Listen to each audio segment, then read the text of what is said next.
Минатиот пат ни беше, јас се веќе заборив во моментот, значи, мислам дека беше 5-тиот дел, а може би 6-тиот, како и да е, ова е продолжетокот на серијата, кога Господ прашува, па дали е 6 или 7 не е битно.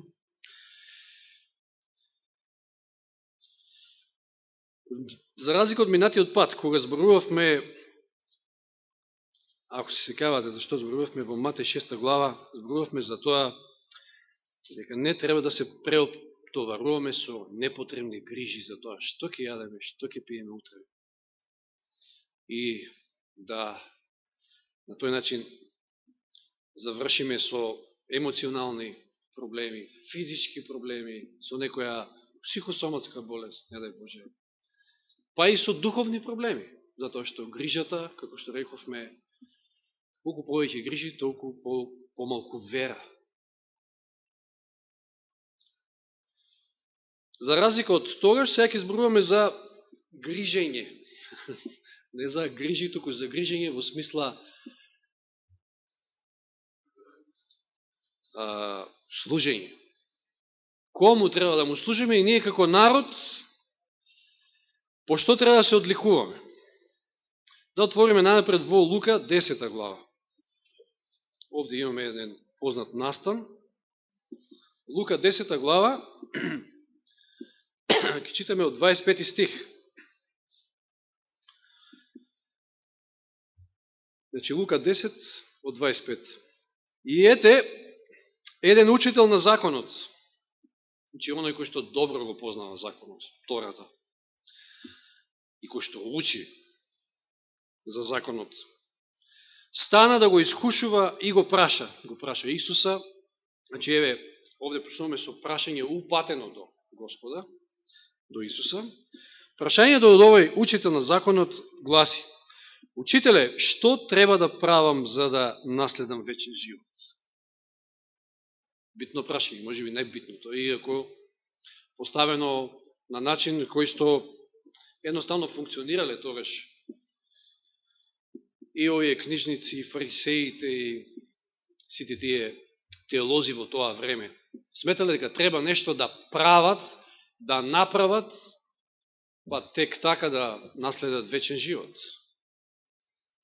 Но добро, сепак е легитимно прашањето, затоа што секако ние нешто правиме. И верата е на некој начин нешто. Покајанието исто така е нешто, но океј, прашањето е: Учителе, што треба да правам за да наследам вечен живот? Се како му одговара Исус? Пазите, го искушувал. Во која смисла точно не знаем, меѓутоа може да предпоставим. Елен Вајт ни кажува дека фарисеите го пратиле овега да го искуша Исуса, за да го фатат, како што знаете, нели често пати го фатат на некој збор, па да имаат што да кажат против него. Може би овој учител, познавајќи го добро законот, очекувал да Исус сега одговори погрешно, да може би каже, да ја каже на скратена верзија од законот, па овој да му не, законот е овој. Но Исус вели, што е напишано во законот? Исус му одговара со прашање. Сега ја префрла топката кај него, прашува него, што е напишано во законот? Како читаш? Како ти разбираш? Еве, ти си стручен за законот. Каже ни ти што читаш и како разбираш во законот. И што му одговора овој? Оно што Исус подоцна ќе го каже на богатиот младич, нели? Кој ќе го сумира законот. Овој законник, добро, значи подготвен, добро го разбира законот, точно одговорил. Што вели? Люби го Господа својот Бог со сето свое срце, и со сета своја душа, и со сета своја сила, и со сиот свој ум, и својот ближен како себе си. Од каде го знае овој законникот? Од Стариот Завет, нели? Тие списи ги имале. Како тогаш се прашувам денеска на некои старешини или проповедници во протестантски цркви, не им е јасно дека ова е исто закон од 10 заповеди, само сумиран на две, на кои што виси целиот закон, како што ќе каже Исус подоцна. Како тоа не им е јасно? Тие велат, еве, јас лично имам слушнато од еден старешен или што им беше тамо свештеник на Нова апостолска црква во Свети Николе на времето уште, кога бевме ревни во таа прва љубов. А не, ова е Христов закон, ова е нов закон, ова не се однесува на 10 заповеди, тоа е стариот завет. Ова е сега законот на љубов. Законикот на прашањето на Исуса, што читаш во законот, го одговара ова. И ова, тој го чита од второ законие и од, значи, 5 книги Мојсееви, тамо да не отвараме каде се стои. 6 глава, мислам, беше, второ законие. Че люби го Господот својот Бог со сето своје срце и со сета своја душа и со сета своја сила и со сиот свој ум и својот ближен како себе си. Исус му рече право одговори. Прави го тоа и ќе живееш. Прави го тоа и ете ти вечен живот. Кој проблем го имале фарисеите, па и книжниците, тогашните теолози, да кажам? Тие имале проблем сушност со целиот закон, имале проблем со едно нешто. Тоа е едно нешто што им недостигало. Љубовта. Значи имале проблем со целиот закон. Но пред се имале проблем со втората плоча. Зошто? Затоа што тие се труделе да покажат ете колку го љубат Бога. Па дури коленичеле тамо и се молеле на јавни места, па што ти не правеле, па постеле, па се молеле по 2 пати вика тамо во неделата и не знам што, за да покажат дека ете го почитуваат Господа. Меѓутоа, знаете, некој кој што не се гледа и не го гледате и нешто абстрактно, па можете и на некој начин да изгледате од страна дека навистина сте почитувачи Божи. Меѓутоа, како тоа се гледа колку го почитуваме Господа? Според тоа колку ги почитуваме и како се однесуваме кон нашите ближни. Според другите 6 заповеди. Тука биле тие слави. И во случајот теолошки прецизно ќе одговори законикот на прашањето Исусово. И иако било обвинуван, често пати му било префрлено на Исуса дека некако го трга по страна, го маргинализира, го смета за небитен законот, Исус овде дава до знаење дека целиот вечен живот всушност се врти околу тоа. Не, знаеме ние, да не сватите погрешно дека ете сега законот и вечен живот, точка. Но тој што му вели овде, прави го тоа, што да прави? Люби го ближниот и люби го Бога и ти ќе живееш. Тоа е целиот закон, тоа е се за еден верник. И многу грешат оние кои што ќе кажат, законот не е важен. Како не е важен кога Исус овде вели, што читаш во законот, што вели тој, како читаш во законот? Откако ќе му каже законникот, Исус вели, прави го тоа, точно одговори. Значи така е, прави го тоа и ќе живееш. Ќе имаш вечен живот. Тоа се првите прашања Исусови овде, но како продолжува понатаму овој разговор? Но тој, законникот сега се нашол во тесно, значи, иако дошол да го искуша Исуса, сега бил срушен, така да кажам, биле срушени тие негови првични намери, намерите пред се на фарисеите, и сега тој сакал да се извади некако од оваа ситуација и вели, секај се оправда, го прашува Исуса, а кој е мој ближен? Значи ти велиш сакај го ближниот, како самиот себе си, ама кој е мојот ближен? Тука имале голем проблем евреите, затоа што сметале дека нивен ближен е оној кој што е од нивната вера, од нивната црква, од нивната нација. Се друго се кучења, нели, дури ги викале. Така да немаат никаква обврска кон ближните, да ги сакаат, да ги почитуваат и така натаму. И како Исус му одговара на ова прашање? Еве што кажува. Кажува еден случај, тој бил вистински случај кој што се случил, че не е ова парабола само. Но сепак, еден вид парабола, затоа што има многу што се да се научи од неа, да се извлече како поука. Исус му говори, му вели, еден човек слегуваше од Ерусалим во Ерихон. Слегуваше од Ерусалим во Ерихон, како што сум читал, тамо Ерусалим некаде на 700 метри надморска висина, за разлика од Ерихон, кој што е 200 метри под морско ниво. Значи, разлика од 900 метри и тој човек слегуваше од Ерусалим во Ерихон, кој што пак патем бил град на левити, на свештеници. И налета на разбойници кои го соблекува и го ранија, значи тоа бил доста тежок пат, кривуљас, низ карпес предел, го соблекува го ранија, го ставија полумртов и си отидоа. И случајно по истиот пат слегуваше еден свештеник, значи и тој слегува. Значи се движи од Ерусалим кон Ерихон. Веројатно се враќа од служба, од храмот. Тој се свештеникот, пасторот, еве да кажем, се враќа од црква. И ја гледа оваа ситуација. Го гледа овој ранет и кога го виде, си замина на другата страна. Еве го проблемот на тогашните евреи. Ние сме верници, ама на име. А колку сме на дело, тоа е прашање. Може би си мислел, овој може да е самарјанин, може да е не зна Божец, што имам јас со него, тој не е мој ближен. Фатил кривина, значи на другата страна и заминал. Исто така и еден левит, доаѓа исто од Ерусалим, исто доаѓа и овој од служба, некој ѓакон да кажеме на црква. Во наше време малку преведено. И како што вели Елен Вајд, тој малку као позаинтересиран бил, застанал, погледнал. И кога го виде, вика, но и тој си замина на другата страна, си рекол, ова не е моја должност, овој не е од мојот округ, тој е некој друг. Да, баш ка тоа, точно. Точно, може и тоа да се спомне. Може би е мртов, не се знае, може би е самарјанин. Ако се допре, па знаете, после многу сложен процес има на чистење таму. Да. А се вратил, што туку од служба, убаво си поменал во саботата. И зашто сега да се онечистува? Да.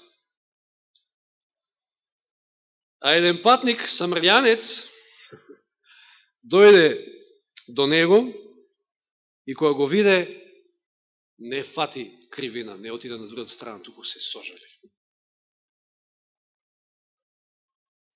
Му се приближи, му ги полеа раните со масло и вино и му ги преврза, после го качи на своето добиче, го однесе во гостилницата и се погрижи за него. Се доека не е видел дека му е подобро на овој човек, се враќа во живот, така речи, бил тука покрај него и не го оставил само така, туку, што вели понатаму, утредента извади 2 денарии и му ги даде на гостилничарот и рече, погрижи се за него и ако потрошиш нешто повеќе, ќе ти платам на враќање. Че нема да останам должен. И прашањето е многу едноставно и не е тешко за одговарање до овој законник. Што мислиш, кој од тие тројца му беше ближен на оној кој попадна среде разбойниците? И овој повторно точно одговара. Оној, не секајќи да каже самарјанецот, не сакале ни да изговорат, оној кој му укажа милост. Исус му рече, оди и ти прави така.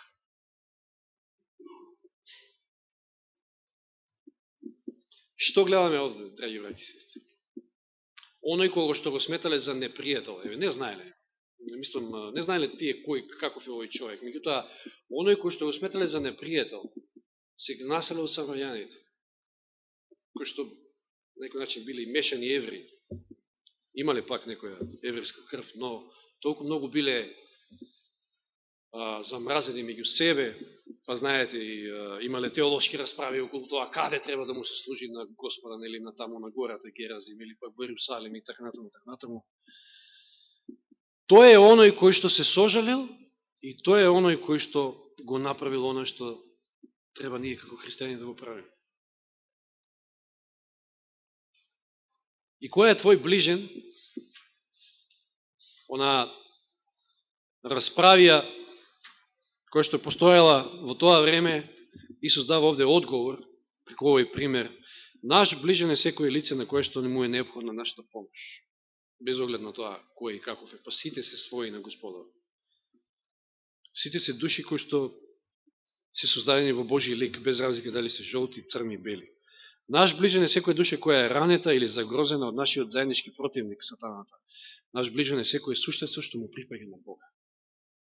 Сите му припаѓаат. што ќе каже Исус? Сте чуле вака, сакај го ближниот. Оно што те сака, сакај го. Па од тоа полесно нема. Меѓутоа, сакај го и непријателот. Но, да прочитаме најнапред малку од Христови параболи, па потоа ќе се навратиме на неколку други стиха во Матеј 5 глава. Првиот цитат вели: Божествената вистина има малку влијание во светот. Зошто? Божествената вистина има малку влијание во светот, иако преку нашето однесување би можела многу повеќе да влијае. Значи, многу е битно нашето однесување, колку тоа допира вистината до луѓето. Се повеќе има христијанство на зборови, христијанство со мала тежина. Христијанството на зборови има многу мала тежина. Ние можеме да го следиме Христа, можеме да тврдиме дека веруваме во секоја вистина на Божјата реч, но тоа на нашите ближни не ќе им донесе никакво добро ако нашето верување не е внесено во нашиот секојдневен живот. Попусто и залудно ако ја знаеме целата вистина, ако тоа не го живееме. Како што еве самарјанецот се покажал како многу поголем верник. И од свештеникот, и од левитот, само да прочитам и овој цитат, вели: и свештеникот и левитот се фалеле со својата побожност. Но само самарјанецот покажал дека е вистински Божји преобратник. И за него оваа должност не била ниту малку попријатна отколку за свештеникот и левитот. Значи можел да си го загрози својот собствен живот со тоа што ќе застане. Можел да биде и тој нападнат од разбойниците, ограбен, натепан и така натаму. Но се жртвувал. Но тој и на дело покажал дека со сето срце живее сообразно со Божјата волја. Кој всушност накратко Христос ја прикажа преку овој самарјанец, добриот самарјанец? Нашиот Исус, кој што се жртвуваше за да нас не спаси, нашите рани ги полие со вино и со масло да не спаси.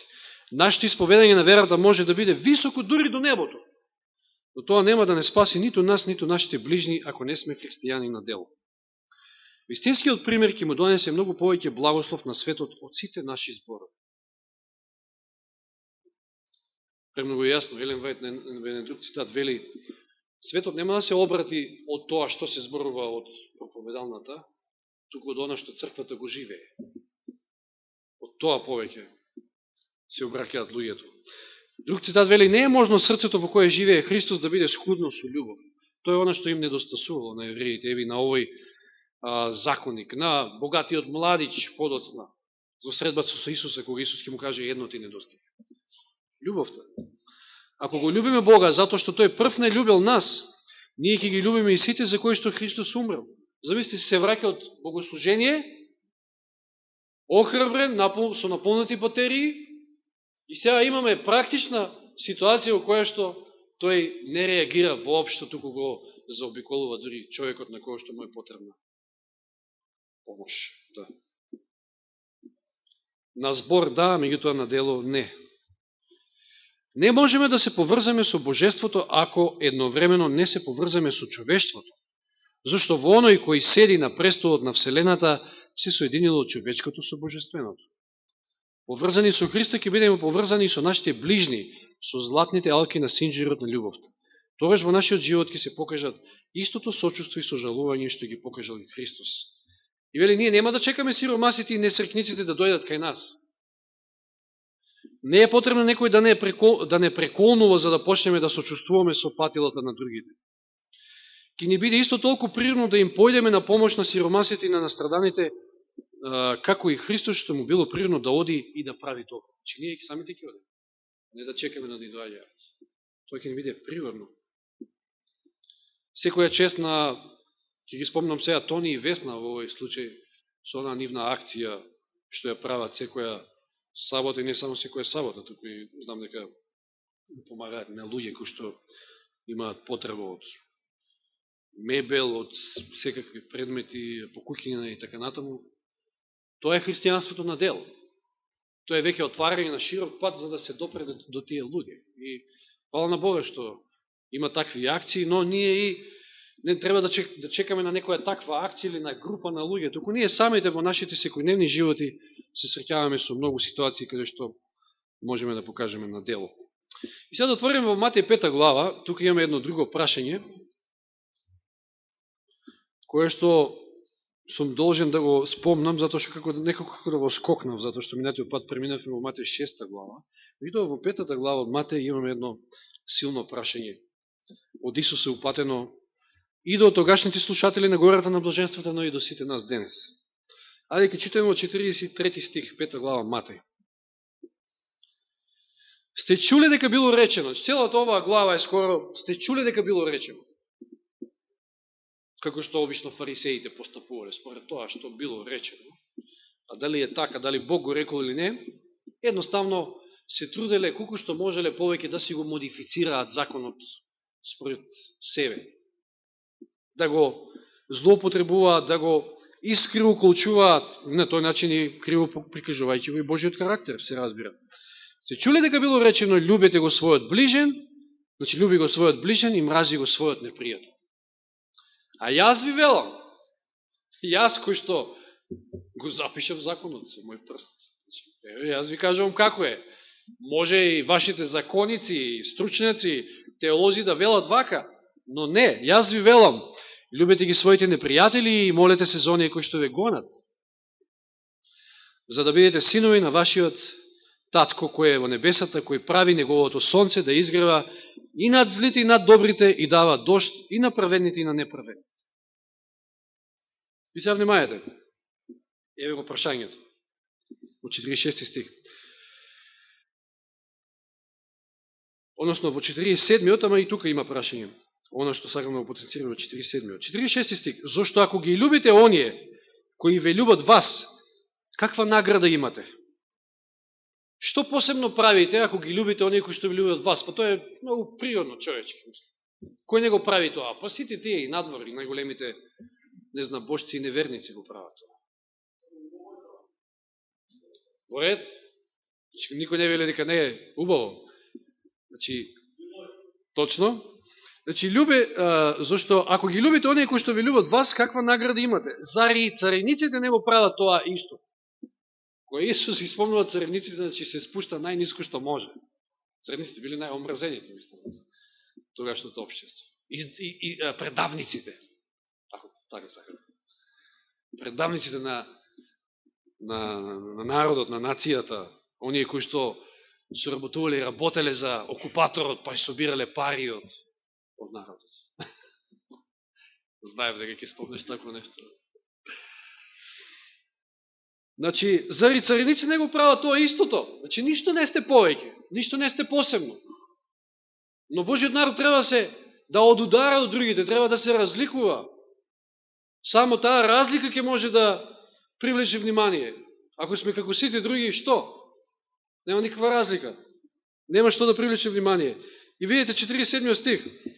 И ако ги поздравувате само своите браќа, што правите особено? Или што правите повеќе, Кинг Джеймс вели? Дали правите нешто повеќе, ако ги поздравувате само своите браќа? Христијанинот е повикан да прави повеќе и највеќе од сите други. Затоа што треба да го сака непријателот, затоа што треба да постапува како овој самарјанинот. Без разлика дали тој е евреин таму што лежи или самарјанинот може да си рече, па чекај, аха, Ерусалим, Ерихон, па тоа е територија на евреите, тука се они, може да е евреин. Како што евреите не ги сакале самарјаните и обратно, меѓутоа не размислувал така. Туку што се сожалел и го направил оно што требало да го направи прво и свештеникот, а потоа и левитот. Значи, ако ги поздравувате само своите браќа, што правите особено? Нешто невообичаено. Правите? Не. Што правиме ние? Па ние, ако не беше Стефка овде, ќе кажев, пошто денеска некој ги спуштепме оној дел за поздрави, ќе кажев поздрав на Стефка, но еве таа смогна сили да дојде. Нам ни е тешко да се јавиме кај сестрата и кај братот, замислите. Други ќе слушнеме дека некој е неарен. Се мислев дали ова да го спомнам, ајде ќе го спомнам и од почеток ви е простено да ви кажам. И јас бев болен, па скоро никој да не ми се јави на мене, така да некако тоа делува, онака знаете да и вие не сакате после да се јавите, мислам, не, тоа човечки не треба така, меѓутоа сакам да кажам, ние треба да бидеме посебни од сите други, повеќе да правиме од сите други. На непријателот да му пристапиме, на улицата, што не го познаваме, и ако му е потребна помош да му помогнеме, да одеме кај сиромашните, да, како што читавме, читавме денеска, не случайно читав извадоци од 31 глава на Јов, каков бил Јов, како се однесувал кон своите слуги, како дали оставил некој да му тропне на врата, па да не му подаде нешто, нели, како човек кој што можел да подаде, дали во материјална смисла или во било која. Значи, навистина, ова е едно силно прашање кој што треба да не стави во размислување сите нас. Дали ние нешто правиме особено, дали ние нешто правиме невообичаено над сите други и на тој начин ќе бидеме забележени. Замислите денеска, ако се случи да некој во светот, сум читал примери на интернет, мислам дека имаше од Лани или кога беше некој во Босна, кој што пронашол доста голема количина на пари. Не знам, таму во ѓубриште изгледа фрлени, не знам, погрешка. Човекот го пронашол собственикот и му ги вратил до денар. И тоа го имаше во вести, значи, тоа е нешто невообичаено за денешното време. Луѓето би ги собрале парите, чао, пријатно. Меѓутоа, видите, тоа е сведоштво на некој начин. Колку би било убаво кога ние, пак ќе кажам, тоа не е вестно, често пати ги има по медиумите, не знам дали сте забележали, на Телма или не знам каде се ги прикажуваат. Тоа е веќе сведоштво. Тоа е големо сведоштво. Таквите работи ги забележуваат луѓето, колку и да се можеби оттидени во зло, но сепак се уште има луѓе кои што се добри, се уште делува Духот Свети, се уште има луѓе, односно Господ вели, имам своји во другите стада. Господ има се уште свој народ таму.